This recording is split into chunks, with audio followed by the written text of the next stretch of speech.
የአካሱማ የሚባለው ሰውዬ የአካሱማ ሄዶ የሴና በረሃ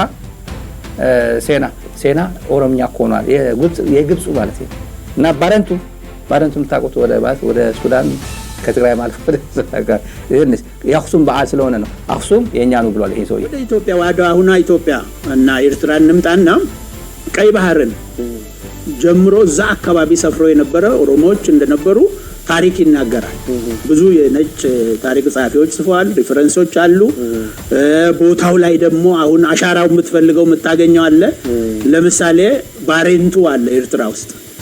ባሬንቱና ቦረና የኦሮሞ ሁለቱ የኦሮሞ ልጆች ናቸው። ባሬንቱ የተሰየመው በአንደኛው ኦሮሞ ልጅ ነው። የኦሮሞ ጎሳ ሂዶ እዛ ሰፍሯል ማለት ነው መጀመሪያ እና ባሬንቱ አሁን እዛ ያለው ስሙ ራሱ አለ ማለት ነው ታገኘዋለህ ኤርትራ ውስጥ። ወደዚህ ወደ አክሱም ስትመጣ ደግሞ አሁን ነገር ያለው አክሱም ብቻ አይደለም መደባይ ዛና የሚባል ከ62ቱ የትግራይ ወረዳዎች አንዱ ወረዳ ነው። መደባይ ኦሮሞ የሚባል ነበር እዛ። መደባይ የሚለው በፕሮናውንሴሽን በጊዜ ብዛት መደባይ ያሉት እንጂ መደ አባይ ነው። ልካው መደወላቡ እንደሚባለው መደ አባይ። ኦሮሞ አብዛኛውን ጊዜ ከውሃ ጋር የተያያዘ ከብት አርቢም ስለነበረ አብዛኛው የድሮ ሰው ኦሮሞ ብቻ ሳይሆን ኩሾች ውሃን ተከትሎ ነው የሚኖሩት የአባይን ማለት ነው። እና ጣና አካባቢ ስለነበሩ ከዛ ወደ ላይ የሄደው አንዱ ጎሳ ከመደ አባይ የመጡ የመደ አባይ ጎሳዎች መደባይ ጎሳዎች ሆኖ አሁን ቋንቋቸውን ረስተው ትግርኛ ተናጋሪ ሆነዋል ማለት ነው እዛ አሉ። ስለዚህ አሁን ወደ ጥንት ዘሬ ሊመለስ ቢል መደባይ አካባቢ ያሉት ትግሬዎች በሙሉ እኔ ኦሮሞ ነኝ ብሎ ክሌም ሊያደርግ ይችላል ማለት ነው።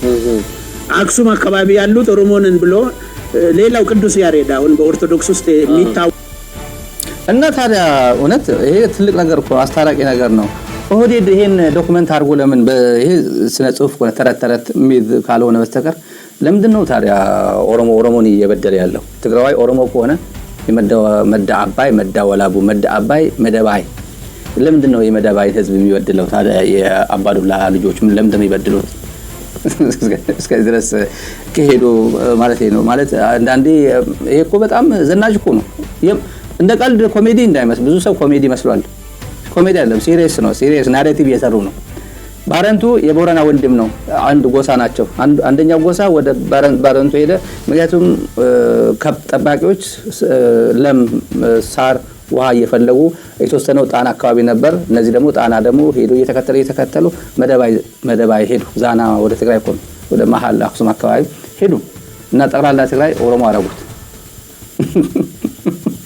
እንኳን አደረሳችሁ። ለማንኛውም ዛሬ የአክሱም ጽዮን በዓል ነው። እንኳን አደረሳችሁ። እኚህ ፓስተር እንኳን አደረሰውት። እውነት ገለሰውማ ብለን እንሄዳለን። ግን በቃ ወንድም ለወንድሙ ታዲያ ለምንድን ነው የምትበድሉት? ለምንድን ነው ይሄን ሁላ በደል ይሄ ሁላ ሳቦቴጅ ትግራይን የመግደል ፕሮፖዛል ይዞ የመጣው ኦህዴድ ታዲያ ለምንድን ነው?